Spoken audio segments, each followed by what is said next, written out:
ఏడు నక్షత్రములను దేవుని ఏడాత్మలను కలిగిన వాడు చెప్పు సంగతులు ఏమనగా, ఇక్కడ నేను ఏడు నక్షత్రాలనే మాట కూడా ఇప్పుడు చెప్పడానికి నాకు టైం సరిపోదు. అంచేత కేవలం ఏడాత్మలు అనే మాట మాత్రం చెప్పి క్లుప్తంగా నేను ఈ సందేశాన్ని ముగించాలనుకుంటున్నాను. ఏడు నక్షత్రములను దేవుని ఏడాత్మలను కలిగిన వాడు అనే మాటలో ఏడు ఆత్మలు కలిగిన వాడు, ఆ ఏడు ఆత్మలు అనే మాట మాత్రం నేను చెప్పి ముగిస్తాను దేవుని ఆత్మ సహాయించండి. ఏడు ఆత్మలు కలిగి ఉండడం ఏంటి ప్రియులారా? ఏడు ఆత్మలు అనే మాట మనకి ఎలాగ అర్థం చేసుకోవాలి? మనం ఏమని చెప్పి ప్రభుని స్తుతిస్తున్నామంటే తండ్రి, కుమార, పరిశుద్ధ. ఏమండి? తండ్రి, కుమార, పరిశుద్ధాత్మగా మనం ఆయన కనపరుస్తున్నాం. పరిశుద్ధ తత్వముగా ఆయనను మనం ఆరాధన చేస్తూ ఉన్నాం. దేవునికి స్తోత్రం కలుగునుగా. ఏడాత్మలు అనేది మనం ఎలాగ అర్థం చేసుకోవాలి? ఎప్పుడైనా ఈ విషయం ఆలోచన చేశారా? పరిశుద్ధాత్ముడు 7 భాగాలుగా ఉన్నాడా? ఏడాత్మలు అంటే ఏంటవి? ఏడాత్మలు కలిగిన వాడు అంటే మనం ఎలాగ దానికి నిర్వచనం చెప్పాలి? కాబట్టి 7 నక్షత్రాలు అనే దానికి స్పష్టంగా వ్యాఖ్యానం అక్కడే రాయబడి ఉంది. దాంట్లో సందేహానికి తావులేదు. కానీ ఆత్మలు అనేది మనం ఎలా నిర్వచించాలి? ఏడాత్మలు అనే శబ్దాన్ని ఎలా నిర్వచించాలి? ఏ విధంగా అర్థం చేసుకోవాలి? 7 నక్షత్రములను దేవుని ఏడాత్మలను కలిగిన వాడు. ఏమండి? ఉంది కదా, దేవుని ఏడాత్మలను కలిగిన వాడు అంటే పరిశుద్ధాత్మ దేవుడు 7 భాగాలుగా ఉన్నాడా? దేవునికి 7 ఆత్మలు ఉన్నాయా? ఎలాగ దానిని మనం నిర్వచించాలి అనేది ప్రస్తుతం మన అంశం. ప్రియులారా, ఒక మాటలో నేను టూకీగా చెప్పాలంటే పరిశుద్ధాత్మ దేవుడు ఒక్కడే. ఏమండి? తండ్రి అయిన దేవుడు ఒక్కడే, ప్రభువు ఒక్కడే, ఆత్మ ఒక్కటే, విశ్వాసం ఒక్కటే, బాప్తిస్మము ఒక్కటే. ఒక్కటే ఆత్మ. అయితే ఈ ఒక్కడే ఆత్మ వివిధ విధములైన పరిచర్యలు జరిగిస్తూ ఉంటాడు. ఓకే, ఒక్కడే ఆత్మ పరిశుద్ధాత్మ దేవుడు బహుళ విధములైనటువంటి పరిచర్యలు జరిగిస్తాడు. ఓకే, అందుకే పౌలు గారు ఎఫెసీ పత్రికలో ఏమన్నాడు తెలిసిన? 4:13. దయచేసి చూడండి, ఎఫెసీ పత్రిక 4:13. పరిశుద్ధులు సంపూర్ణులగునట్లును క్రీస్తు శరీరము క్షేమాభివృద్ధి చెందుటకును పరిచర్య ధర్మము జరుగుటకును. ఏమండి? వివిధ రకములైన పరిచర్యలు ఉన్నాయని చెప్పాడు. సంపూర్ణత చెందాలి సంఘం, పర్ఫెక్షన్. ఏమండి? సంఘం పర్ఫెక్షన్ లోకి రావాలి, సంపూర్ణతలోకి రావాలి. అందుకే కొలస్సీ 1:28 కూడా క్రీస్తునందు ప్రతి మనుష్యుని సంపూర్ణునిగా చేసి ఆయన ఎదుట నిలబెట్టవలెనని సమస్త విధములైన జ్ఞానంతో మేము మీకు మానగా బుద్ధి చెప్పుచు మీ కొరకు మేము ప్రయాసపడుతున్నాం అంట. ఏమండి? కనుక సంపూర్ణత కావాలి, సంఘానికి సంపూర్ణత కావాలి, ప్రతి భక్తుడు సంపూర్ణతలోకి నడిపించబడాలి. మీ పరలోక తండ్రి పరిపూర్ణుడు కనుక మీరును పరిపూర్ణులు అవ్వాలని ప్రభు కోరుతున్నాడు. పరిపూర్ణత, సంపూర్ణత. ఏమండి? Total perfection. అది ఈ రోజున మనకి కావాలి. అలా జరగాలంటే పరిశుద్ధాత్మ దేవుని వలన మాత్రమే సాధ్యం. ఎందుకంటే ఒక భక్తుల్ని సిద్ధపరిచేది, సంఘాన్ని సిద్ధపరిచేది, సంఘమును అలంకరించేది, ప్రభు కొరకు ఆయుత్తపరిచేది పరిశుద్ధాత్మ దేవుడు మాత్రమే. అందుకే ప్రభు అన్నాడు, నేను పైకి ఎత్తబడాలి. నేను ఎత్తబడక పోయినట్లయితే మీకు మేలు జరగదు. నేను పైకి ఎత్తబడిన ఎడల ఆదరణకర్త మీ మధ్యకు వచ్చును. ఆయన వచ్చినప్పుడు మీరు ఫలానా విధముగా ఆశీర్వదించబడతారు అని చెప్పాడు. అంచేత పరిశుద్ధాత్మ దేవుడు సంఘమును సంపూర్ణతలోనికి నడిపిస్తూ ఉన్నాడు. 2000 సంవత్సరాల పై నుండి యేసు ప్రభు రాకడ దాకా పరిశుద్ధాత్ముడు భూమి మీదే ఉంటాడు. ఉండి తన పరిచర్యలు ఆయన కొనసాగిస్తాడు. అయితే 7 ఆత్మలని ఎందుకు ప్రస్తావించబడిందంటే 7 విధాల పరిచర్యలు పరిశుద్ధాత్మల గురించి నేను ఈ సమయంలో మీ నోటీసులో తీసుకొస్తాను. అదేంటంటే వరుసగా ఈ 7 పరిచర్యల గురించి చెప్తాను. అలా చెప్పడానికి ముందు ఆ ప్రత్యక్షతను చూచే కన్ను ఈ రోజు దాకా మనం కలగకపోతే ఇప్పుడే ప్రభు యేసుక్రీస్తు సర్వశక్తి గల నామమున మన అందరికి అనుగ్రహించబడును గాక. అట్టి ప్రత్యక్షత ఎప్పుడైనా మనకు అనుగ్రహించబడాలని నేను కోరుతున్నాను. యాజకులకు అవని, ప్రవక్తలకు అవని, సేవకులకు అవని, విశ్వాసులకు అవని, సంఘ పెద్దలకు అవనికి ఎవరికైనా అవనే కానీ ప్రతి ఒక్కరిలో కూడా లోపములు ఉంటాయి, తప్పిదాలు ఉంటాయి, దోషములు ఉంటాయి. అనగల కదంట ఉంటాయి. ఆ దోషములు, తప్పిదాలు, పొరపాట్లు సరి చేసుకుని వాటిని విడిచిపెట్టి వాటి నుండి త్రిప్పబడి దేవుని పరిశుద్ధతను ధరించుకున్నప్పుడు అసలు సత్యం ప్రత్యక్షపరచబడతాడు, మనకు అర్థమవుతుంది. నేను పరిపూర్ణుని అయిపోయాను, నేను నీతిమంతుడిని, నేను నీతిమంతురాలని ఎవరు అనకూడదు, ఎప్పుడు అనకూడదు. ఎందుకంటే అపోస్తులు లేని వారే అన్నారు. ఏమనంటే మనం అందరము అనేక విషయములలో తప్పిపోవచ్చున్నాము అన్నాడు. అంచేత ప్రధాన యాజకుడు ఉన్నాడు.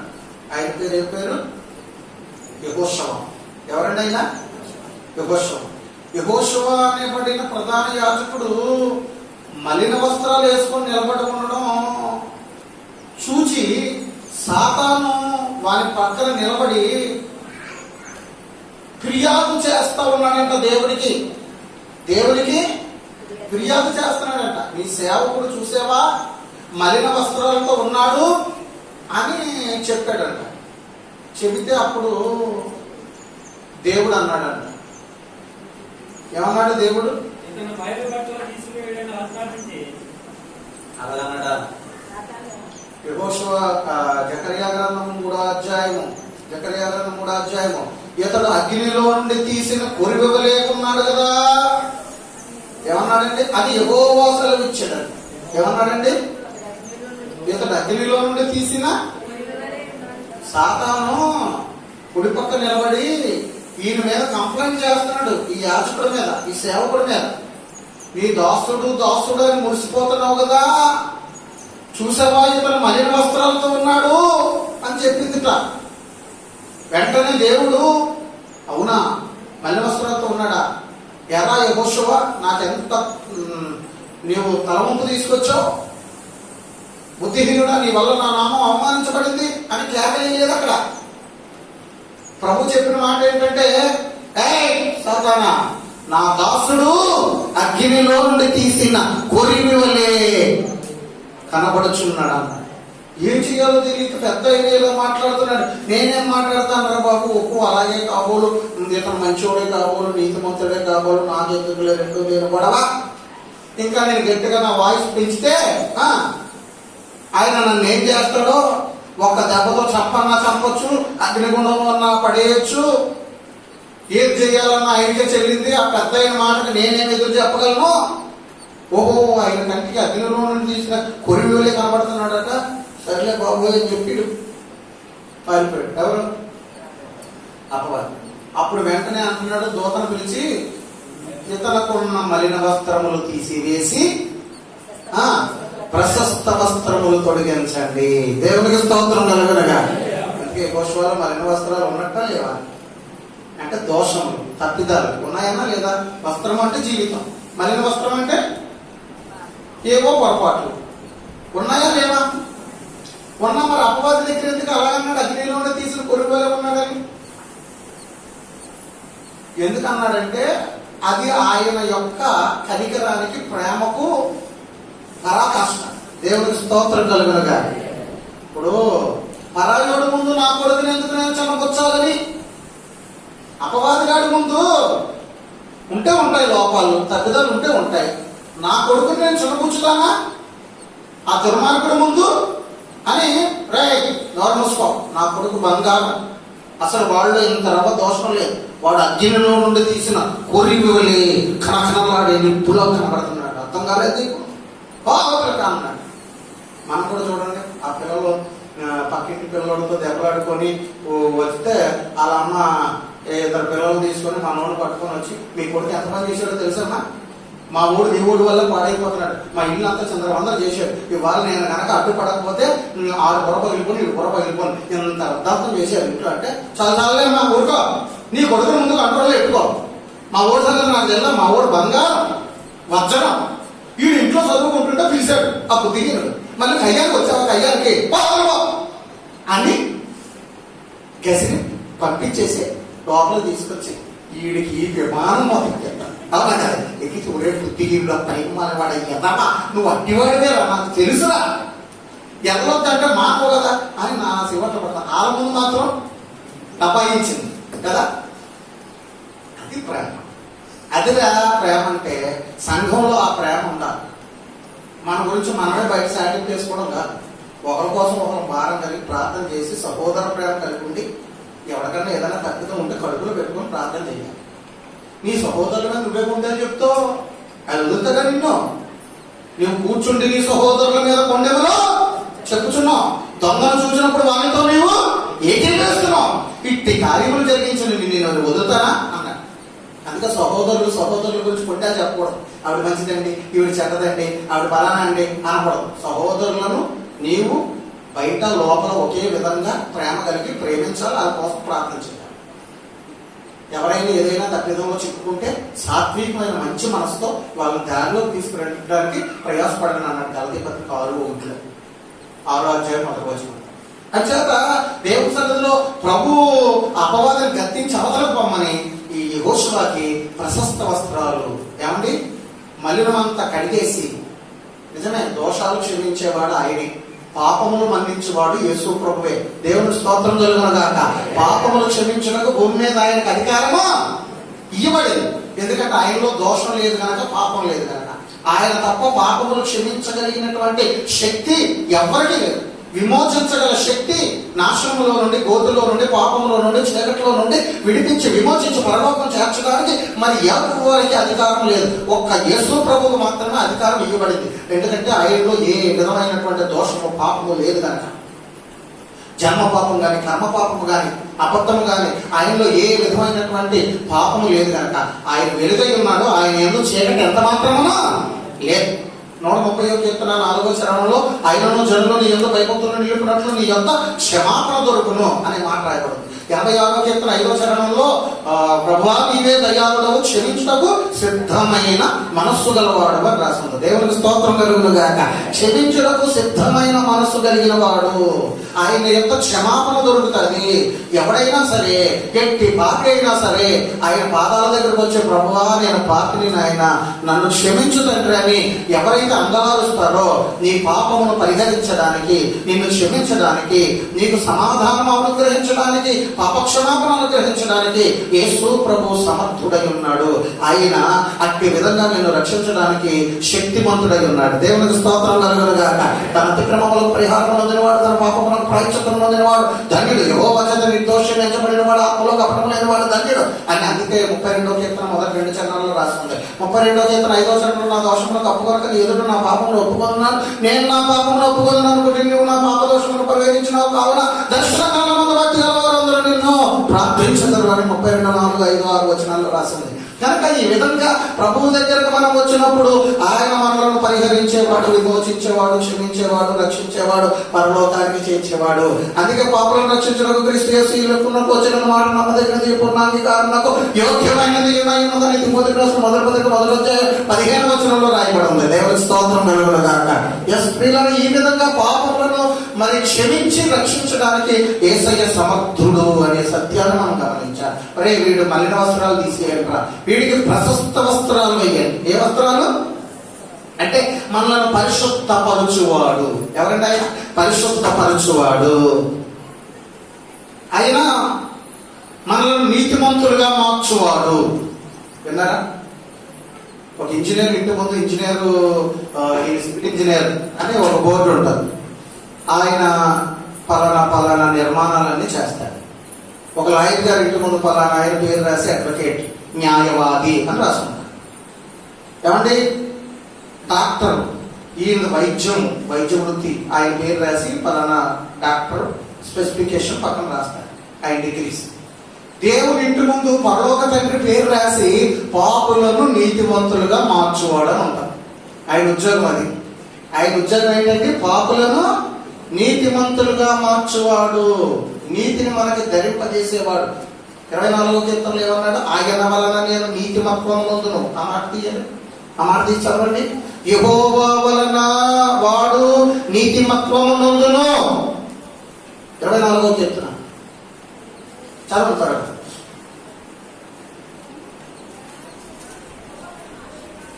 వాడు యెహోవా వలన ఆశీర్వాదం నందును, తన రక్షకుడైన దేవుని వలన నీతిమత్వము నందును. తన రక్షకుడైన దేవుని వలన వాడు నీతిమత్వము నొందుతాడట. నీతిని మనకు అలంకరింపజేసేవాడు, పరిశుద్ధమైన బాగా మన తల మీద పెట్టినవాడు. ఏమండి ఎవరు చేయలేని పని యేసయ్య చేస్తాడండి. లేకపోతే ఎంతమంది తాగుబోతులు మారారు ఇవాళ. తాగుబోతులు ఎవరు మార్చగలరు? ఆడు అప్పటికప్పుడే అమ్మ మీద ఒట్టంటాడు, భార్య మీద, నీ మీద ఒట్టేసాను కదే, రేపటి నుంచి తాగితే నన్ను అడగవే అంటాడు. ఆ భార్య మురిసిపోతుంది, నేనంటే ఎంత ప్రేమమయ, ఎంత ఒట్టేసేసాడు ఈ రాత్రి అని అనుకుంటాను. దర్బారకు పట్టుకోవాలి. ఏమండి ప్రియులగా భార్య మార్చగలదా ఒక తాగుబోతుని? ఏమంటే తల్లి మార్చగలదా ఒక తాగుబోతుని? పిల్లలు ముద్దు మాటలతో, నాన్న డాడీ నువ్వు తాగితే మాకు భయం వేస్తుంది డాడీ, తాకు డాడీ అంటే, అమ్మ నేను అన్నాను కదరా ఇవాళ తాగలరా అని పిల్లల మీద ఒట్టేస్తారు, మళ్ళీ తాగేస్తారు. ఇలాంటి వాళ్ళని ఎంతో మందిని చూశాను. జేబీ గొల్ల చేసుకొని ఇల్లు గొల్ల చేసుకున్న వాళ్ళు ఎంతో మంది ఉన్నారు. కానీ యేసయ్య ఎందరో తాగుబోతుల్ని మార్చాడు. ఉదయం నుంచి తెల్లవారుజాము నుంచి తాగేసిన తాగుబోతులు.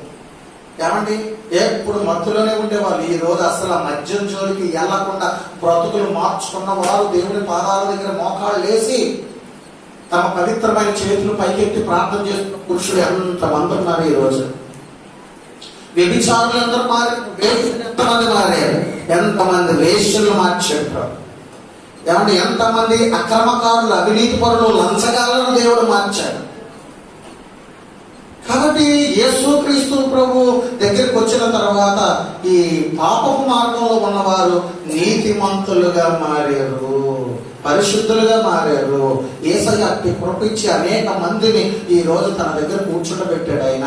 ఎందుకంటే ప్రభు అన్నాడు, నేను మీ దేవుడనైన యెహోవా పరిశుద్ధుడని కనుక నేను పరిశుద్ధుడనై ఉన్నట్లు మిమ్మల్ని మీరు పరిశుద్ధపరచుకున్నవారేనో అని లేవియాకాండం 11:44 అన్నాడు. అలాగే లేవియాకాండం 19:2 నేను మీ దేవుడనైన యెహోవా పరిశుద్ధుడను మీరు పరిశుద్ధులై ఉండవాలని అన్నాడు. అలాగే లేవియాకాండం 20:26 మీరు నా వారై ఉన్నట్లు అన్ని జనుల మధ్యలో నుంచి మిమ్మల్ని ప్రత్యేక పరిస్థితిని మీరు పరిశుద్ధులై ఉండవాలని అన్నాడు. దేవుడికి స్తోత్రం కలుగును గాక. హల్లెలూయా. అందరూ ఒకసారి గట్టిగా స్తోత్రం చేద్దాం. హల్లెలూయా, హల్లెలూయా, హల్లెలూయా. ప్రియులారా ఆయన పరిశుద్ధుడు.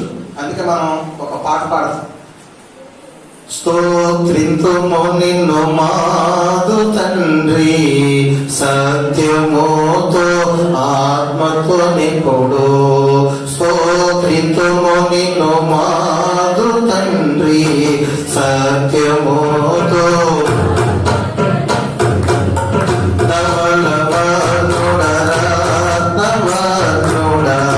సత్యరూపి అన్నబడువాడా,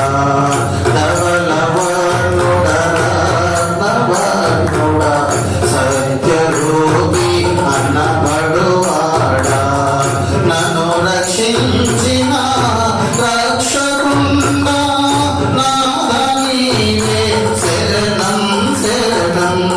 నన్ను రక్షించిన రక్షకుండా నాదనీవే శరణం శరణం. స్తోత్రితము నిన్ను మాదు తండ్రి, సత్యముతో ఆత్మతో నిపుడు. స్తోత్రితము నిన్ను మాదు సత్యముతో. ఆయన ధవలవర్ణుడట, రత్నవర్ణుడట. ఆయన మన కొరకు ఆ ధవలవర్ణుడు రత్నవర్ణుడుగా మారి, ఆ తెల్లని వాడు రక్తసిక్తమై ఎర్రని వాడిగా మారి నన్ను రక్షించిన రక్షకుడా, నన్ను రక్షించినవయ్యా. పాపి మిత్రుడ పాపనాశక పరమవాస ప్రేమ పూర్ణ. పాపి మిత్రుడ పాపనాశక. పాపి మిత్రుడు, పాపులకు స్నేహితుడు. పాపనాశక, పాపమును మేము పాపం ప్రియులరా.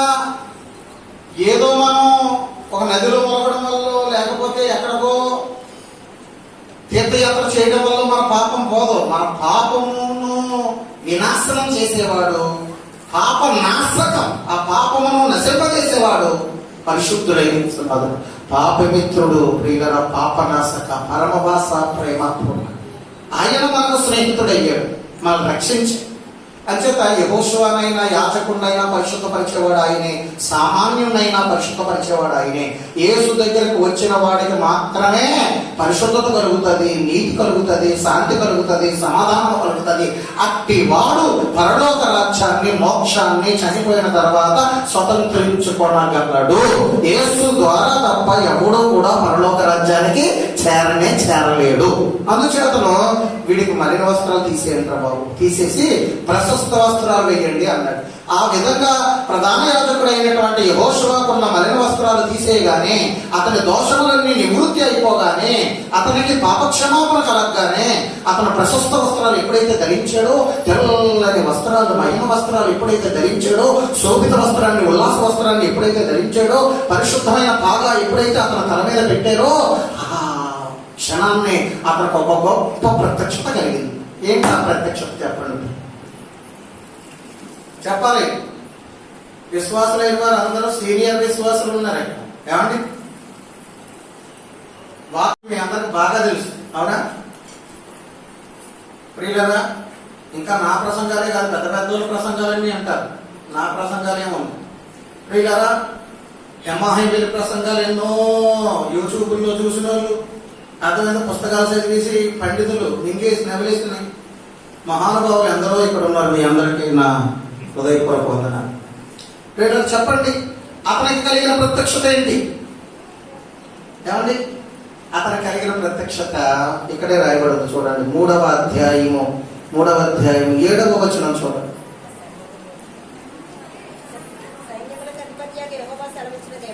అమ్మా 8 చదవండి. ప్రధాన యాజకుడైన యెహోషువ నీ ఎదుట కూర్చుంటూ నీ సహకారులకు సూచనలుగా ఉన్నారు. నీవును వారును నా మాట ఆలకింపవలెను. ఏదనగా చిగురు అను నా సేవకుని నేను రప్పింపబోచున్నాను. యెహోషువ ఎదుట నేను ఉంచిన రాతిని తేరి చూడుడి.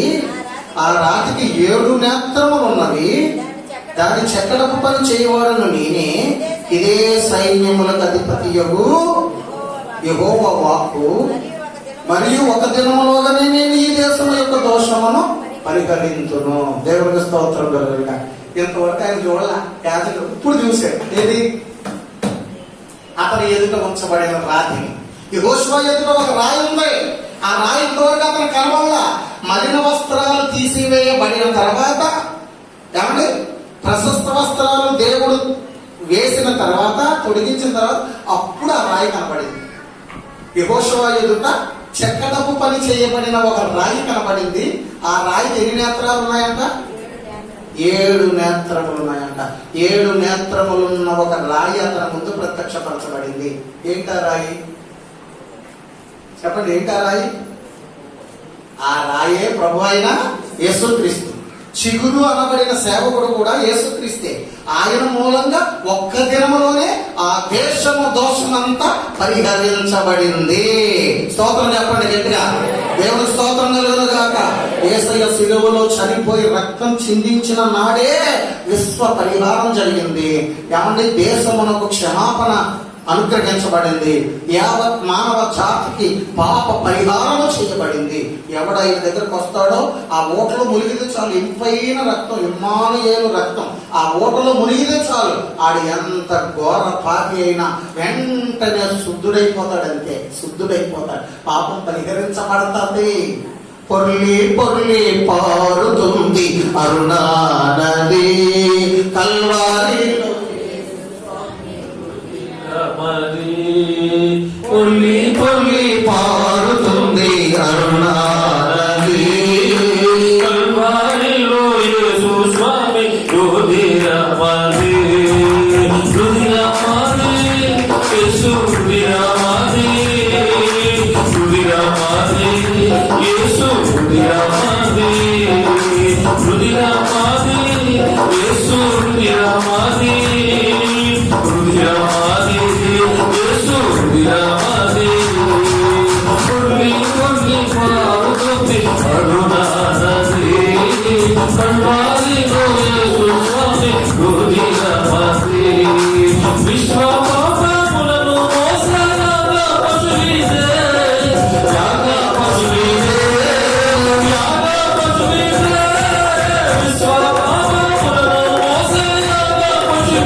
దేవుని వాక్యం ఏం చెప్తుందంటే ఆ 7 నేత్రములు కలిగిన రాయి యేసుక్రీస్తు ప్రభువే, ఆ చిగురు యేసుక్రీస్తు ప్రభువే. ఎంత ప్రత్యక్షత కలిగింది. ఇప్పుడు చెప్పండి, యెహోషువ ఎదుట ఉంచబడిన రాతికి ఎన్ని నేత్రాలు ఉన్నాయి? 7 నేత్రములు ఉన్నాయి. ఆ రాతి దగ్గరికి, ఆ యేసు దగ్గరికి మనం రావాలి, ఆయన శరణు వేడాలి. అప్పుడు మనలో ఉన్నటువంటి ప్రతి విధమైనటువంటి దుర్గుణాలు కూడా, ద్వేషము, అసూయ, గర్వం, కోపం, ఏమండి, స్వార్థాన్ని నశిస్తాయి. మనం పరిశుద్ధపరచబడతాం, మన హృదయం పరిశుద్ధపరచబడతాం. ఈ 7 నేత్రాలు ఏంటి అనే దానికి మీరు యెహోషువ 3:8 ఉన్న మాట పక్కనే ప్రకటన గ్రంథం 5వ అధ్యాయం 6వ వచనం రాసుకోండి. ప్రకటన గ్రంథం 5:6 దగ్గర యెహోషువ 3:8 రాసుకోండి. అప్పుడు మీకు వ్యాఖ్యానం బైబిల్ చదివినప్పుడు ఈజీగా అర్థమైపోతుంది. ఆ 7 నేత్రాలు ఏంటో ఇక్కడ చెప్తున్నాను చూడండి. ప్రభు చెప్పిన మాట చూపిస్తున్నాను చూడండి. ప్రకటన గ్రంథం 5వ అధ్యాయం 6వ వచనం. ప్రకటన గ్రంథం 5వ అధ్యాయం 6వ వచనం. మరియు సింహాసనమునకును ఆ 4 జీవులకును పెద్దలకును వధింపబడినట్లుండిన గొర్రె పిల్ల నిలిచి ఉండుట చూచి తిని, ఆ గొర్రె పిల్లకు 7 కొమ్ములను 7 కన్నులను ఉండెను. ఆ కన్నులు భూమి అంతటను పంపబడిన దేవుని 7 ఆత్మలు. చూసారా, 7 కన్నులు ఆ రాతికి ఉన్నాయి. జకర్యా 3:8 ఆ రాయి ఎవరు అంటే ఇక్కడ రాయబడింది. ఆ గొర్రెపిల్ల నిలబడి ఉంది పరలోక రాజ దర్బారులో. ఆ గొర్రెపిల్లకు 7 కొమ్ములు ఉన్నాయి, 7 కన్నులు ఉన్నాయి. 7 కొమ్ముల గురించి ఇంకెప్పుడైనా మనం మాట్లాడుకోవచ్చు. ప్రస్తుతానికి 7 నేత్రాలు ఏంటంటే అక్కడే రాశాడు. ఆ 7 కన్నులు ఏంటంటే భూలోకమంతా పంపబడినటువంటి దేవుని యొక్క 7 ఆత్మలు. ఇప్పుడు కరెక్ట్గా మొదటికి వచ్చినప్పుడు మళ్ళీ మనం మూలవాక్యంలోకి వచ్చినప్పుడు ఏంటంటే దేవుని 7 ఆత్మలు. వీటి ప్రత్యక్షత ఆనాడు ప్రధాన యాజకుడు అయినటువంటి యెహోషువ పొందాడు. ఈ ప్రత్యక్షత పద్మాసు దీపమున యోహాను పొందాడు. 7 నక్షత్రములను దేవుని 7 ఆత్మలను కలిగిన వాడు చెప్పు సంగతులు ఏమనగా సార్దీసు సంఘానికి ఉత్తరం రాశాడు. ఈ రోజు ఆ 7 ఆత్మల ప్రత్యక్షత ఇక్కడ బొమ్మూరు సంఘంలో వినిపించబడతా ఉంది. స్తోత్రం చెప్పరా? ఎంత ధన్యులు మీరు. దేవుని స్తోత్రం కలుగునుగా. భూలోకం అంతా పంపబడిన 7 ఆత్మలు ఏవి, ఎలా నిర్వచించాలి, ఎలా అర్థం చేసుకోవాలి? ఎక్కడున్న 7 ఆత్మలు? దేవుని 7 ఆత్మలు అంటే ఆత్మదేవుడు ఒక్కటే, పరిశుద్ధాత్ముడు భూలోకం అంతా సంచరిస్తూ ఉన్నాడు. అయితే ఆ ఆత్మ 7 విధాల పరిచర్యలు భూమి మీద కొనసాగిస్తూ ఉన్నాడు. యేసు ప్రభు రాకడ దాకా ఈ 7 విధములైన పరిచర్యలు కొనసాగుతాయి. అందులో మొదటిది 7 ఆత్మల గురించి చెప్తాను. మొదటి ఆత్మ లేక మొదటి నేత్రము, మొదటి ఆత్మ ఏంటంటే చూడండి, యోహాను సువార్త 6వ అధ్యాయము 8, యోహాను సువార్త 16వ అధ్యాయము 8వ వచనం. యోహాను సువార్త 16వ అధ్యాయము 8వ వచనం. ఆయన వచ్చి పాపమును గురించి నీతిని గూర్చియు తీర్పును గూర్చియు లోకమును ఒప్పింపచేయును. This is the first thing of our sermon. ప్రియులారా, మన ప్రసంగం యొక్క మొదటి పాయింట్ ఇది, మొదటి ప్రస్తావన ఏంటంటే ఏం చెప్తున్నాం చెప్పండి? ఒప్పింపచేసే ఆత్మ. ఇది 7 ఆత్మల్లో మొదటి ఆత్మ ఏంటంటే ఒప్పింపజేసే ఆత్మ. లోకమును, మానవులను పాపమును గూర్చియు నీతిని గూర్చియు దేవుని తీర్పును గూర్చియు ఒప్పింపజేసేది దేవుని ఆత్మ. ఈ రోజు ఎవరైనా ఒకడు వచ్చి దేవుని సన్నిధిలో కూర్చున్నాడు అనుకో, ఎవరైనా ఒక సహోదరు వచ్చి దేవుని సన్నిధిలో కూర్చుంది అనుకో, ఇది ఎవరు చేసిన కార్యం చెప్పండి? ఎవరు చేసిన కార్యం ఇది? పరిశుద్ధాత్ముడు చేసిన కార్యం. పరిశుద్ధాత్ముడు లేకుండా ఎవరు చర్చిలోకి రాలేరు, కూర్చోలేరు, వినలేరు. వినగలరండి? మనం ఎన్నిసార్లు చెప్పినా ఒక్కొక్కరు రారు. దేవుడు తీసుకొస్తే వస్తారు, దేవుని ఆత్మ తీసుకురావాలి. మనం చెప్పినా వినరు. నేను చాలాసార్లు చెప్పాను మీకు, సాతాను గారికి 3 కొడుకులు ఉంటారండి. అందులో పెద్ద కొడుకు పేరు ఏంటంటే రాడు.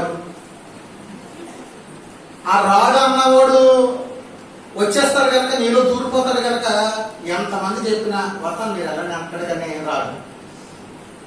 వస్తాను మీరు వెళ్ళండమ్మా నేను వస్తానని అంటది కానీ రాదు. స్త్రీ అవని పురుషుడు అవని ఇక వచ్చేస్తున్నాను అంటారు, రాదు. అలాగే ఎన్నిసార్లు చెప్పినా రాడు. ఎందుకంటే సాతాను పెద్ద కొడుకు పేరు రాడు. దేవుని మహాదయను బట్టి పరిశుద్ధాత్ముడు ప్రేరేపించి ఆ రాడు అన్నవాడిని జయించి మందిరంలో వస్తే, వచ్చిన తర్వాత 2వ కొడుకుని పంపిస్తాడు సాతాను. ఆడి పేరు ఏంటంటే కూర్చోడు.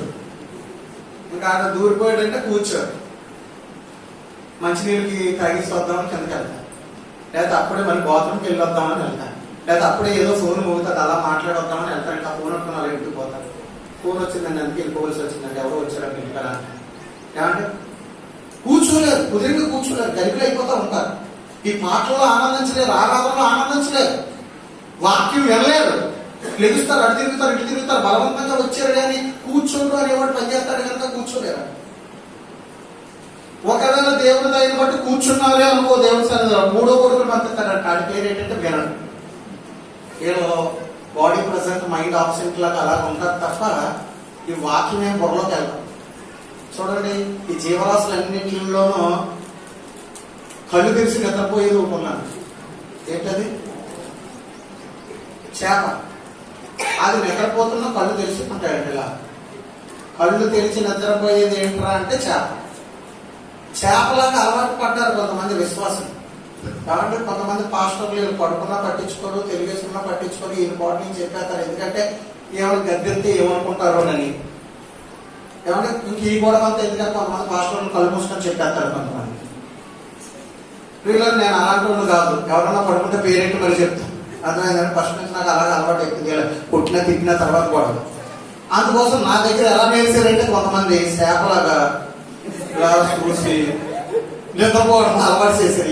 ఈ కొత్త పిచ్చి నేర్చారు. అలా అడగండి తర్వాత ఏం చెప్పారు పాస్టర్ గారు అంటే, వాక్యం చాలాసేపు చెప్పారండి, బాగా చెప్పారండి, గట్టిగా చెప్పారండి అంటారు. కానీ ఏం చెప్పారు అంటే చెప్పారు. రెఫరెన్స్ లైనే చదివేసారండి అంటారు, కానీ ఏం చెప్పాడో వాళ్ళకి తెలియదు. ఎందుకంటే చూస్తున్నట్టే ఉంటారు తప్ప వాళ్ళు బుర్రకే పనిచేయదు. నిద్రలో ఉంటుంది, వాళ్ళ ఆత్మ నిద్రలో ఉంటుంది. లేకపోతే ఎక్కడో పనిచేస్తుంది, మైండ్ అంతా ఎక్కడో పనిచేస్తుంది. ఇంటికాడ గ్యాస్ రెగ్యులేటర్ కట్టామా లేదా అని ఆలోచిస్తాను, తలిపేసామా లేదా అని ఆలోచిస్తాను, ఏసీసీ చాపేమా ఆపేమా అని ఆయన సైజ్ చేస్తూ ఉంటుంది. ఇప్పుడు కూడా వీళ్ళరా రకరకాల ఆలోచనలన్నీ వస్తుంటాయి ఇక్కడికి వచ్చాక. అదేంటంటే వినడం అనేవాడు రావడం వల్ల, లోపల దూరడం వల్ల ఇది బుడకెక్కల వాళ్ళు. వీళ్ళరా మనం దేవుని సన్నిధిలోకి వచ్చాము అంటే, కూర్చున్నాము అంటే, విన్నాము అంటే ఇది దేవుని ఆత్మ చేసే మొదటి కార్యము. దేవునికి స్తోత్రం కలుగునుగాక. ఒప్పింపజేసే ఆత్మ నీలోకి వచ్చి వాక్యం వినేలాగా చేసింది. వినటం వల్ల ఏం కలుగుతుంది? విశ్వాసం. విశ్వాసం ఎప్పుడైతే వచ్చిందో మనిషి మోకాళ్ళు వేసి, తండ్రి నిజమే నాయన, ఆ వివేకి నేనే తండ్రి, ఆ జ్ఞాని నేనే నాయన, ఆ పాపిని నేనే నాయన, నిన్ను వదిలి ఇంతకాలం లోకంలో తిరిగిన ఆ దౌర్భాగ్యుని నేనే నాయన అని శంకర్లాగా రొమ్ము కొట్టుకొని ఏడ్చి ప్రభు సన్నిధిలో పాపాలు ఒప్పుకుంటున్నా ఒప్పుకుంటున్నటువంటి స్త్రీగా నువ్వు ఉన్నావు అంటే అది పరిశుద్ధాత్ముడు చేసినటువంటి కార్యము. లేకపోతే ఎవరు కూడా ఆ ఒప్పుకోలు ప్రార్థన చేయలేదు. నన్ను దిద్దు నాయన, నన్ను సరిచేయి, నాకు మంచి బుద్ధి దయచేయి, నా పాపములు క్షమించని ఎవరైనా అన్నారు అంటే అది పరిశుద్ధాత్ముడు చేసే కార్యం. నన్ను దిద్దుము చిన్న ప్రాయము సన్నుతుండగు, నీవు నాతో నుండి ధైర్యము నిచ్చి నడుపుము రక్షక. నన్ను దిద్దుము చిన్న ప్రాయము, నన్ను దిద్దుము చిన్న ప్రాయము, నేత్రములు మెరమెట్లు గొలిపెడు చిత్ర దృశ్యములున్నను, నేత్రములు మెరమెట్లు గొలిపెడు చిత్ర దృశ్యములున్నను, శత్రువును సాతాను గెలవను చాలు నీ కృప రక్షక. శత్రువును సాతాను గెలవను చాలు నీ కృప రక్షక. నన్ను దిద్దుము చిన్న ప్రాయము సన్నుతుండగు. వీళ్ళగా మొన్నకు దేవదాసరి గారు పాడుకున్నాడు ఈ పాట. కారు మూర్ఖపు పిల్లని కారడవి తిరిగి నాయన, దూరమునకు పోయి నీ దరి చేరమైతివి నాయన. నన్ను దిద్దుము చిన్న ప్రాయము సన్నుతుండగు నా నాయన అన్నాడు. దూరమునకు పోయి నీ దరి చేరమైతివి, కారు మూర్ఖపు పిల్లనై కారడివి తిరిగారు నాయనా, నన్ను రక్షించుకు ప్రార్థన చేశారు. ప్రియులను పెద్ద పెద్ద దైవజనులు ఇలా ఒప్పుకోలు ప్రార్థన చేశారు. దేవుని ఆత్మ సేవకులను ఒప్పింపజేస్తుంది, విశ్వాసాలను ఒప్పింపజేస్తుంది, అందరినీ ఒప్పింపజేసి ఏం చేస్తుంది? దేవుని నీతిలోకి నడిపిస్తుందట. పాపములు గూర్చి, నీతిని గూర్చి, దేవుని తీర్పును గూర్చి. తీర్పు ఉందిరా బాబు, జాగ్రత్త. ఇవాళ నువ్వు చేసిన పనులు చేసినట్టు పో. దేవుడి దగ్గర నువ్వు లెక్క చెప్పాలి, దేవుడి దగ్గర నిలబడాలి. నిత్య నరకాగ్రహంలో ఉందో జాగ్రత్త అని హెచ్చరించి పరిశుద్ధాత్మను నిన్ను ఒప్పింపజేస్తుంటే, మనం ఒప్పుకుంటుంటే యేసై కనికరం మన మీదకి వచ్చి యేసు రక్తం మన మీద ప్రోక్షించబడి మనము పరిశుద్ధపరచబడడానికి దేవుడు అవకాశము ఈ రోజున అనుగ్రహించాడు. దేవునికి స్తోత్రం కలుగునుగాక. పశ్చాత్తాపం లేకుండా, ఒప్పుకోలు లేకుండా మనకు పరిపూర్ణత అనేది రాదు. జైల్లో కూడా పరివర్తన వచ్చిన ఖైదీలని వాళ్ళ శిక్షాకాలం పూర్తి అవ్వకముందే కొంచెం వెసులుబాటు ఇచ్చి 2 సంవత్సరాల ముందో, 3 సంవత్సరాల ముందో, 5 సంవత్సరాల ముందో రిలీజ్ చేసేస్తారు. ఎందుకంటే వీడు పశ్చాత్తాపడ్డాడు, వీడి ప్రవర్తన దిద్దుకున్నాడు, సత్ప్రవర్తన అమలు కింద తన రిలీజ్ చేసేస్తారు ఆ విధానంలో. కాబట్టి మనం ఆలోచన చేసినప్పుడు పశ్చాత్తాపం మనలోకి రావాలంటే, మన ప్రవర్తన దిద్దుకోవాలంటే, మనం మారు మనసు పొందాలంటే, ఇంతకు ముందులాగా ప్రియులారా ఈ మనుషుడు ఖైదీ ప్యాకెట్లు నవ్వట్లేదు, ఇంతకు ముందులాగా సిగరెట్లు కాల్చట్లేదు, ఇంతకు ముందు త్రాగుడు దుకాణాలకు వెళ్ళట్లేదు అంటే కారణం ఏంటంటే ఒప్పుకుంటున్నాడు. దేవుడు కనికరం అతని మీదకి వచ్చింది. ఆ పాపాన్ని జయించే శక్తి దేవుడు ప్రసాదించాడు. ప్రియులారా ఒక స్త్రీ గయ్యాలను మారిందంటే, ఎవరి తిట్లు మానిందంటే, సినిమాలు మానిందంటే, సీరియల్ మానిందంటే, తన భర్తను బిడ్డలను సంరక్షించుకుని ప్రార్థన చేస్తుందంటే పరిశుద్ధాత్ముడు ఆ మెత్తన హృదయాన్ని కలుగు చేశాడు. యోధా రాజుల్లో ఒక రాజు ఉన్నాడు. ఆ రాజు చేసిన ప్రార్థనకు దేవుడే మెచ్చుకొని ఒక రోజు ఏమన్నాడంటే, నీవు మెత్తని హృదయం గలవాడవై నా సన్నిధిలో ప్రార్థన చేసావు అబ్బాయి, అందుచేత ఈ దేశం మొత్తం మీదకి నేను రప్పించబోతున్న కీడు నీవు కన్నులాగా చూచుచుండగా నేను రప్పించను. నీవు చనిపోయిన తర్వాత ఆ కీడు నేను ఈ దేశం మీదకి రప్పిస్తాను అన్నాడు. ఎవరి గురించి? ఎవరా యోధారాజు? యోషియా. ఎవరండి? యోషియా. అతనట మెత్తని హృదయము గలవాడై ప్రభు పాదాల దగ్గర ప్రార్థన చేశాడు. అలాంటి మెత్తని హృదయం రావాలంటే పరిశుద్ధాత్మను మనలోకి రావాలి. దేవుని ఆత్మ జరిగించే మొదటి పరిచర్య, మొదటి నేత్రం ఇలా పని చేయాలి. ఆ పరిశుద్ధాత్ముడే మనల్ని ఒప్పింపజేయాలి. లేకపోతే ఎవరికి అన్ని కాలుస్తారు? నేను చూస్తాను కొంతమంది ప్రార్థన చేద్దామంటే పూరు నేడుస్తారు. మగవాళ్ళు ఏడుస్తారు, ఆడవాళ్ళు ఏడుస్తారు, పురుషులు స్త్రీలు కూడా ఏడ్చి ఏడ్చి ఏడ్చి చెంపల మీద నుంచి కన్నీళ్లు జారిపోతుంటే ప్రభువా పాపి నాయనా అని అంతలాచి ఏడుస్తుంటుంటే దేవుడు ఎంత సంతోషపడిపోతాడో. ఎందుకంటే నీ కన్నీళ్లు ఆయన తన గుడ్డిలో ఉంచుతాడు.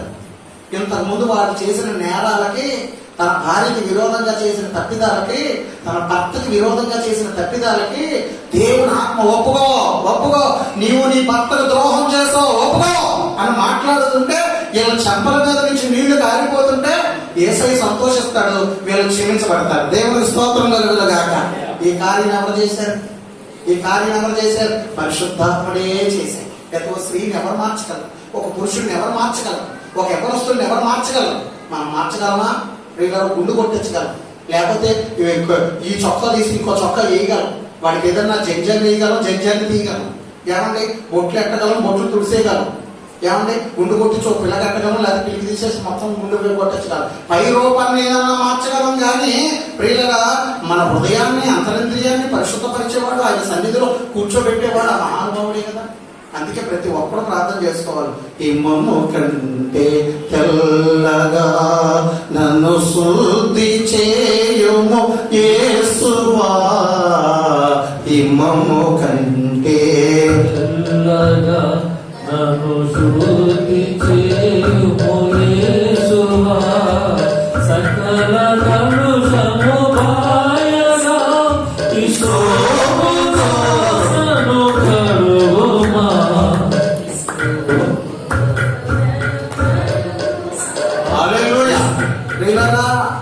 ఇస్సోపుతో కడిగిన ఆయన హిమము కంటే నన్ను తెల్లగా చేయి, శుద్ధినిగా చెయ్యని ప్రభు సన్నిధిలో మనం ప్రార్థన చేయాలి.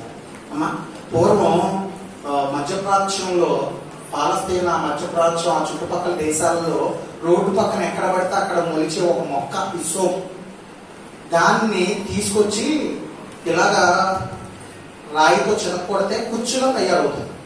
ఆ కుచ్చు సొమ్మ వేసేటప్పుడు పట్టుకున్న చీపిరి కట్టలాగా ఆ కుచ్చు పాప పరిహారార్థ బలి తాలూకా పశువు రక్తం పల్లెలో పట్టి ఆ ఇస్సోపు కుంచే అందులో ముంచి వాటి మీద జల్లితే ఆ పాత్రల మీద, ఆ మందిరం మీద, ఈ మనిషి మీద అవన్నీ పరిశుద్ధపరచబడేవి, మనిషి పరిశుద్ధపరచబడేవాడు. అంచేత నాయన పాప పరిహారార్థ బలి యొక్క పశు రక్తములో ఇస్సోపు కుంచె ముంచి జల్లినప్పుడు ఎలాగైతే అవన్నీ పరిశుద్ధపరచబడ్డాయో అలా ఇస్సోపుతో నన్ను కడుగుము, హిమము కంటే తెల్లగా చెయ్యము అంటున్నాడు. కాబట్టి దేవుడు ఆత్మని మనం వేడుకోవాలయ్యా, నీవు ఏడాత్మలు కలిగిన వాడవు గనక ఆత్మదేవా ఒప్పింపజేసే ఆత్మగా నాలోకి రండి నాయన. ఏ రోజుకు ఆ రోజు నా శరీరాన్ని వెరగొట్టుకొని నల్లగొట్టుకొని కన్నీళ్లతో పశ్చాత్తాపంతో నీ పాదాలు పట్టుకునే కృప నాకు ఇవ్వండి అని ఎవరికి వారు ప్రార్థన చేయాలి. ఇది మొదటి ఆత్మ చేసే మొదటి పరిచర్య. రెండవది ఆత్మదేవుడు జరిగించే రెండో పరిచర్య ఏంటంటే, రెండవ ఆత్మ ఏంటంటే యోహాను సువార్త 16వ అధ్యాయము 13వ వచనం చూడండి. యోహాను సువార్త 16వ అధ్యాయము 13వ వచనం. అయితే ఆయన అనగా సత్య స్వరూపైన ఆత్మ మీ మీదకి వచ్చినప్పుడు ఆయన మిమ్మల్ని సత్యములో నుండి సర్వసత్యములోనికి నడిపించును. కాబట్టి సత్యములో నుండి ఎక్కడికి నడిపిస్తాడంటే ఆత్మదేవుడు సత్యములోకి నడిపిస్తాడట. సత్యములో మనము స్థిరపడడానికి, సత్యములకు మనము స్తంభములుగా మారడానికి, ఇక అబద్ధాన్ని వెంబడించకుండా సత్య సంబంధులుగా బతకడానికి దేవుడు కృపిస్తాడు. ఏమండి? కాబట్టి సర్వసత్యములోకి మనం నడిపించాలంటే దేవుని ఆత్మ వల్లే సాధ్యమవుతాడు. అబద్ధాన్ని వెంబడించి, అబద్ధాన్ని నమ్ముకుని అబద్ధంలో మనం నడవకుండా యేసుప్రభువే కదా సత్యం, నేనే మార్గము, నేనే సత్యము, నేనే జీవము అన్నాడు. అంటే యేసులోకి వచ్చిన మనము సత్య సంబంధులుగా, సత్యములకు స్తంభముగా, ఆధారంగా మనం ఉండాలి. ఇన్ని డినామినేషన్ల మధ్యలో మనం అపోస్తుల బోధన అనుసరించి సరైన డాక్ట్రైన్ లో మనం నిలబడాలి అంటే అది పరిశుద్ధాత్ముడే చేస్తాడు. నేనే యెహోవాను, నేను తప్ప మీకు వేరొక దేవుడు ఉండకూడదు. పైన ఆకాశం అందే గాని, క్రింద భూమి అందే గాని, భూమి కింద ఉండు నీళ్ళ అందే గాని ఉండు, దేని రూపంలో మీరు చేసుకునకూడదు, వాటికి సాగిల పడకూడదు, వాటిని పూజించకూడదు అని చెప్పాడు. మీ దేవుడే యెహోవా ఆత్మ కనుక ఆయన ఆరాధించేవారు ఆత్మతోనూ సత్యముతోనూ ఆరాధించాలి. దేవుడు ఆత్మ కనుక ఆయన ఆరాధించేవాడు ఆత్మతోనూ సత్యంతోనూ ఆరాధించాలి. మరి అదంతా రాంగ్ డాక్ట్రిన్. ఈ లోకంలో వాళ్ళు బైబిల్ సరిగ్గా చదవక వాళ్ళు వెళ్ళి ఇచ్చే జీతాలకి ఏమంటే బతుకు తెరువు మీద ఇలాంటివన్నీ పుట్టించేసి సత్యంలో ఉన్న అనేకలను తప్పిస్తున్నారు. సత్యవాక్యము సంతలో దులిపి బోధకులు దొరల పత్యములపై ప్రాంతులు నిలిపి. సత్యవాక్యము సంతలో దులిపి బోధకులు దొరల పత్యములపై ప్రాంతులు నిలిపి. చిత్రముగా అనుకూల బోధలు చేసి ప్రజలను మోసగించిరి. చిత్రముగా అనుకూల బోధలు చేసి ప్రజలను మోసగించిరి. సూత్రధారుల చేరరాదయ్యా ఓ సత్యవాక్యము చాటవేమయ్యా.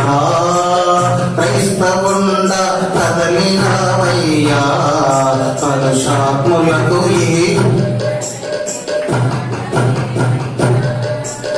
క్రైస్తవుండ కదలిరావయ్యా కలుషాత్ములకు ఈ సిలువ శక్తికి చాటవేమయ్యా. ఎండవానాలనియు జడిసి ఎంతకాలము మూలనుందో. ఎండవానాలనియు జడిసి ఎంతకాలము మూలనుందో. కండలను ప్రేమింతువేమన్నా ఈ మట్టి కండలు ఎంత పెంచిన మట్టికేనన్నా. క్రైస్తవుండ కదలిరావయ్యా కలుషాత్ములకు ఈ సిలువ శక్తిని. దూతలకు లేనట్టి పరిచర్య ఓ ప్రియసకుండ ఖ్యాతిగా నీకించే గ్రంథంబో. దూతలకు లేనట్టి పరిచర్య ఓ ప్రియసకుండ ఖ్యాతిగా నీకించే గ్రంథంబో. బిందియేలా దినము గ్రంథము తేనెవల మధురముగనుండు. బిందియేలా దినము గ్రంథము తేనెవల మధురముగనుండు. జ్ఞానము నీ కంబురోహితుడా జ్ఞానంబునంది స్వామిని సేవించు మోసకుడా. క్రైస్తవుండ కదలిరావయ్యా కలుషాత్ములకు ఈ సిలువ శక్తిని చాటవేమయ్యా. దేవునికి స్తోత్రం కలుగునుగా. అందరూ చేతులు పైకెత్తి స్తోత్రం చేయండి. హల్లెలూయా స్తోత్రం చేయండి. హల్లెలూయా దేవునికి స్తోత్రం కలుగునుగాక. చూడండి మీరు చక్కగా రెండు హస్తాలు పైకెత్తి స్తోత్రం చేశారు. ఎంత అందంగా ఉంది చూడడానికి. నాట్యం ఎంత అందంగా ఉంది. భగవంతుడు ఎంత మెచ్చుకుంటాడు ప్రభు. అలా చెయ్యండి. దేవుడి సన్నిధికి ఎందుకు వచ్చాం? ఆయన ఆరాధించడానికి వచ్చాం, స్తుతించడానికి వచ్చాం, ఆయన మహింపరచడానికి వచ్చాం. నిజంగానే ఇప్పుడు మీరు స్తుతి చేయాలి. ఎందుకంటే ఒప్పింపజేసే ఆత్మగా మనకు ప్రత్యక్షమయ్యాడు కనుక ఆత్మదేవునికి స్తోత్రం చేయాలి. సత్యములో నుండి మనల్ని సర్వసత్యములోనికి నడిపించే ఆత్మదేవుడుగా ప్రత్యక్షమయ్యాడు కనుక ఆ ఆత్మదేవునికి మనం స్తోత్రమా చేయాలి. స్తోత్రం కలుగునుగాక. అంతే. ఇక మూడవది మాట్లాడే ఆత్మగా మనకు ప్రత్యక్షతను ఆయన అనుగ్రహించాడు. మాట్లాడే ఆత్మ. ఆత్మ చేసే పరిచర్య మూడో పరిచర్య మాట్లాడు శక్తి మనకి అనుగ్రహించుట. ఏమన్నాను? మాట్లాడు శక్తి మనకి అనుగ్రహించుట. నేనేం చెప్తున్నానమ్మా వింటున్నారా? మీరు ఎవరైనా ఇక్కడ మాట్లాడతారా? మీకు మంచి ఇష్టం వస్తారా? ఎవరైనా మీరు కానీ ఎవరైనా వస్తారా? మీరు మాట్లాడగలరు. మీరు తప్పనిసరిగా మాట్లాడతారు. వీళ్ళారా ఇప్పుడు సాక్ష్యం చెప్పంటే ఏదైనా అద్భుతంగా నుంచొని పురుషులైనా స్త్రీలైనా మీరు మాట్లాడుతున్నారు. ఒక్కొక్కరు అసలు స్టేజ్ మీద నిలబడలేదు, ఏం మాట్లాడలేదు, షవరింగ్ వచ్చేద్దాం వాళ్ళకి. ఈ రోజు మనం ఇక్కడ మాట్లాడుతున్నాం. ఇక్కడే కాదు, ఇప్పుడు నేనున్నాను, ఎక్కడ ఊళ్ళో ఎక్కడ సువార్త చెప్పమన్నా చెప్తాను. వీళ్ళారా లేదు నా పక్కన ముఖ్యమంత్రి గారిని కూర్చోబెట్టి మాట్లాడాలి దేవుడి గురించి అంటే అదంతా మంత్రులు కూర్చున్నా చెప్తాను నేను. లేదు నరేంద్ర మోడీ గారిని కూర్చోబెట్టి మహానుభావుడు వీళ్ళరా ఆయన పక్కన కూర్చోబెట్టినా లేదా ఆ పెద్దలందరినీ పక్కన కూర్చోబెట్టిన ధైర్యంగా మాట్లాడతాం మనం. అవకాశం రావాలి కానీ దేవుడి గురించి చెప్పడంలో ఇంకా అసలు భయపడే ప్రసక్తి లేదు, ఎవరు కూర్చున్నా సరే. ఎందుకంటే దేవుడు అట్టి కృప ఇచ్చాడు, మాట్లాడే శక్తి, ఆ ధైర్యం ఇచ్చాడు యేసయ్య గురించి. అలాగే డాక్టర్ బిఆర్ అంబేద్కర్ గారు కూడా భారత రాజ్యాంగంలో ఆ స్వాతంత్ర్యాన్ని ఇచ్చారు. ప్రతి పౌరుడు వాడు అభిప్రాయాన్ని, వాక్ స్వాతంత్రాన్ని, వాడి యొక్క మతాన్ని నిర్భయంగా నిస్సందేహంగా ప్రకటించుకోవచ్చు. నమ్మాలా నమ్మకూడదు అన్నది నీ నిర్ణయం. కానీ ఆ భావ ప్రకటన ప్రకటించుకునే స్వాతంత్ర్యత మనకి ఆ మహానుభావుడు రాజ్యాంగంలో కల్పించాడు. దేవుడు స్తోత్రం కలుగునగా. నీకు పర్మిషన్ ఉందా ఇలా మాట్లాడటం? కానీ ఎవడన్నా జ్ఞానం లేనోడు, ఎవరి చట్టం తెలియనోడు మాట్లాడతాడు. చట్టం తెలిసిన వాడు ఎవరైనా ఆర్టికల్ 25, ఆర్టికల్ 26, ఆర్టికల్ 27, ఆర్టికల్ 28 ఏం చెప్తున్నాయంటే రాజ్యాంగంలో నువ్వు మాట్లాడు, నీకు నచ్చిన మతాన్ని నువ్వు ప్రకటించుకునే భావ స్వాతంత్ర్యం నీకు ఉంది, వాక్ స్వాతంత్ర్యం నీకు ఉంది. అవతల నమ్ముతాడా నమ్మడం ఆడగొడవ ఆడది, నీ నమ్మకాన్ని నువ్వు ప్రకటించుకోవచ్చు, అందులో తప్పులేదు. దేవునికి స్తోత్రం కలుగునుగా. హల్లెలూయా. ఇలా మాట్లాడే ధైర్యం ఎవరిచ్చారమ్మా? మాట్లాడే శక్తి, సువార్త ప్రకటించే శక్తి 10 మందిలోనన్నా, 1,00,000 మందిలోనన్నా, 1,00,00,000 మందిలోనన్నా, రాజుల ముందన్నా, సామాన్యుల ముందన్నా ఈ చేపలు పట్టుకుని నీసం కొడుతున్న జాలాలు వచ్చి ఎవరు? పేతురు, యోహానులు వీళ్ళందరూ వచ్చి ఏమన్నారు తెలిసిన? యేసే నిజమైన దేవుడు, మీరు చెప్పిన నజరేయుడైన క్రీస్తును దేవుడు లేపాడు, ఆయన మృతుల్లో ఉన్న లేచాడని చెప్పడానికి మేము సాక్ష్యం అని ప్రకటిస్తుంటే అదిరిపోయారండి రాజులు. ఈ నామాన్ని బట్టి మేము ప్రకటించకూడదు మీరంటే మేము ప్రకటించకుండా ఉండలేమని చెప్పారు. రాజుల ముందు మాట్లాడారు. చదువు లేని, విద్య లేని పామర్లకు అంత ధైర్యం ఎవరిచ్చారండి? రాజుల ముందు మాట్లాడే శక్తి ఎవరిచ్చారు? ఆ వాక్శక్తి, ఆ మాట్లాడే ధైర్యం ఎవరిచ్చారు? 7 ఆత్మల్లో ఇదొక ఆత్మ. ఆత్మ జరిగించే పరిచర్య ఏంటంటే మాటలాడుటకు నీకు ధైర్యమును ఇచ్చి నిన్ను నిలబెట్టి నీతో మాట్లాడించి సాక్ష్యం చెప్పించి ఆయన నామానికి ఆయన మహిమ తెచ్చుకుంటాడు. దేవుని స్తోత్రం కలుగునుగాక. అందుకే మాట్లాడున్నది మీరు కాదు కానీ మీలో ఉన్న పరిశుద్ధాత్మయే. అక్కడ ఏ మాట ప్రత్యుత్తరం ఇవ్వలేదో ఆ సమయంలో ఆత్మ మీకు ప్రత్యక్షపరుస్తుంది, మిమ్మల్ని మీకు తెలియచేస్తుందని చెప్పాడు. మాట్లాడితే అతను ప్రేరేపించిన ఆత్మను చూసిన వారందరూ అతన్ని ఎదిరించలేకపోయారట. మనిషి మాట ఏంటది? అది మనిషి మాట ఎదిరించడానికి, దేవుని ఆత్మ ప్రేరేపించిన మాట్లాడడానికి ఎవడరా ఎదిరించగలిగినోడు? కాదనడానికి నిలబడేవాడు ఎవడరా? ప్రియులరా, ఎందుకంటే పిరికితనము గల ఆత్మను దేవుడు మనకి ఇవ్వలేదంట. ఇంద్రియ నిగ్రహ శక్తి గల ఆత్మను, ధైర్యం గల ఆత్మను, వాక్శక్తి గల ఆత్మను దేవుడు ఇచ్చాడంట. చూడండి, తిమోతికి రాసిన 2వ పత్రిక 1వ అధ్యాయము. తిమోతికి రాసిన 2వ పత్రిక 1వ అధ్యాయము దయచేసి చూడండి. 7వ వచనం. దేవుడు మనకు శక్తియు, ప్రేమయు, ఇంద్రియ నిగ్రహము శక్తి గల ఆత్మను ఇచ్చాడు కానీ పిరికితనము గల ఆత్మను ఇవ్వలేదు. గట్టిగా స్తోత్రం చేయండి. పౌలు గారు ఉంటే ఇన్ని వ్యర్థాలు ఎగిరిపోయి ఉండేవు, నేను కాబట్టి అలా సహించుకుంటున్నాను. దేవుని స్తోత్రం కలుగునుగా. ప్రియులారా, నేను ఒక అద్భుతమైన విషయం చెప్తున్నాను ఈ సందర్భంగా. నేను 9:28 నిమిషాలకి ప్రసంగం ప్రారంభించి అత్యంత క్లుప్తంగా ప్రసంగాన్ని ముగిస్తాను. కానీ ఇప్పుడు దాదాపు దగ్గర గంట సేపు దగ్గర అవుతుంది. ఈ ప్రసంగం కొనసాగితే ఇంకొక గంట ఉంటుంది. ఈ ప్రసంగం తయారు చేసి ఇక్కడ చెప్తానని నేను ఇంటి దగ్గర కానీ దారిలో కానీ అనుకోలేదు. జస్ట్ బేబీ వాళ్ళ ఇంట్లో కూర్చొని కాఫీ తాగుతుండగా దేవుడు నాకు కలుగు చేసిన ప్రేరేపణ బట్టి ఈ వాక్యం మొదలెట్టాను. ఇప్పుడు వరకు మాట్లాడిస్తున్నది ఎవరు చెప్పండి? ఇది ఆత్మ జరిగించే పరిచర్యలో మూడవ నేత్రం. ఇది 3వ నేత్రం. అర్థమైందండి? 7 నేత్రాలు ఉన్నాయి, 3 నేత్రాలే కదా ప్రియులారా. 7 నేత్రాలలో 3వ నేత్రం ఇది. ప్రియులారా, ఆత్మ జరిగించే 3వ పరిచర్య ఇది. మాట్లాడు శక్తి ఇచ్చి, మాట్లాడే ఆత్మ ప్రేరేపణ కలుగు చేసి మాట్లాడిస్తుంది అన్నమాట. చదవండి. ఇంద్రియ మనకు దేవుడు ఆ హేతువు చేత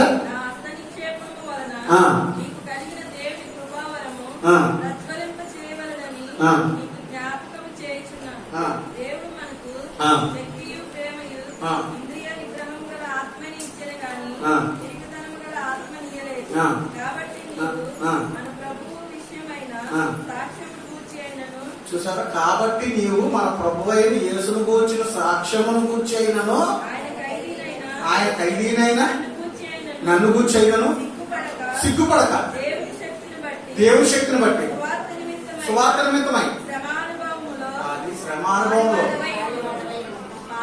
పాలివాడమై ఉంది.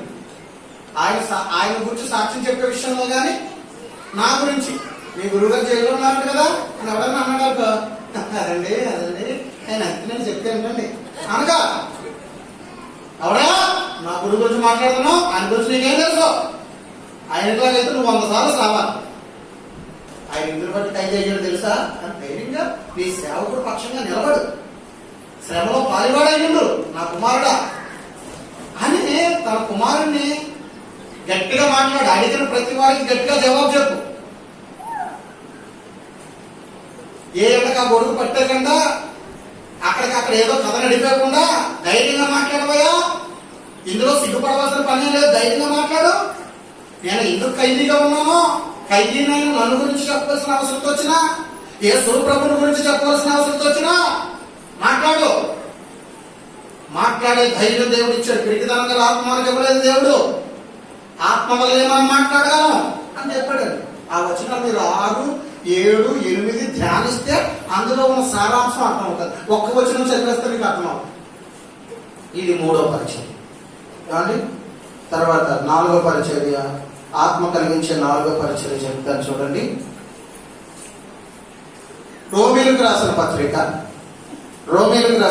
పత్రిక 8వ అధ్యాయము 26వ వచనం. రోమీలకు రాసిన పత్రిక 8వ అధ్యాయం 26వ వచనం.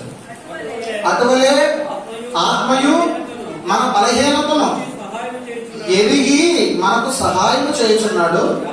ఎలాగనగా మనం యుక్తముగా ఎలాగో ప్రార్థన చేయవలెనో మనకు తెలియదు, కానీ ఆత్మ తానే మన పక్షముగా చెప్పనసక్యమైన మూలుగులతో విజ్ఞాపన చేయుచున్నాడు.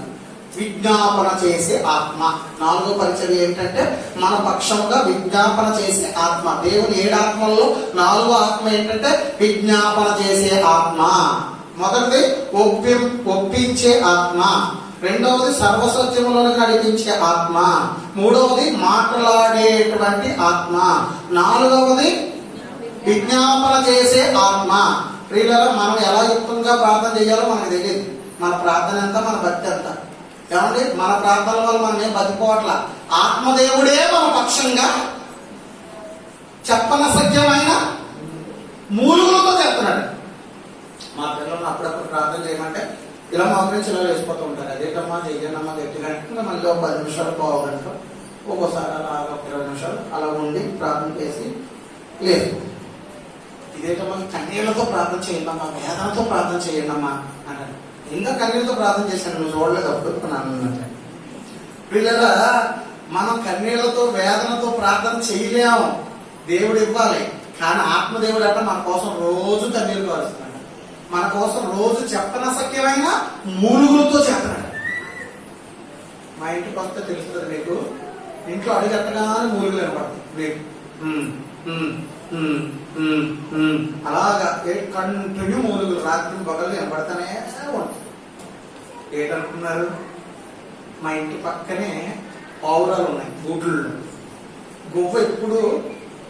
పావురం ఎప్పుడు దుఃఖరమని చేస్తుంది, మూలుగుతూ ఉంటుంది, మూలుగుతా ఉంటుంది. అందుకే నేను గువ్వలే దుఃఖరమం చేస్తున్నాను అన్నాడు కదా. కాబట్టి ప్రియులారా, ఆ గువ్వల్లాగా దుఃఖరమం చేయాలి. మనం మూలగాలు విజ్ఞాపన చేయాలి.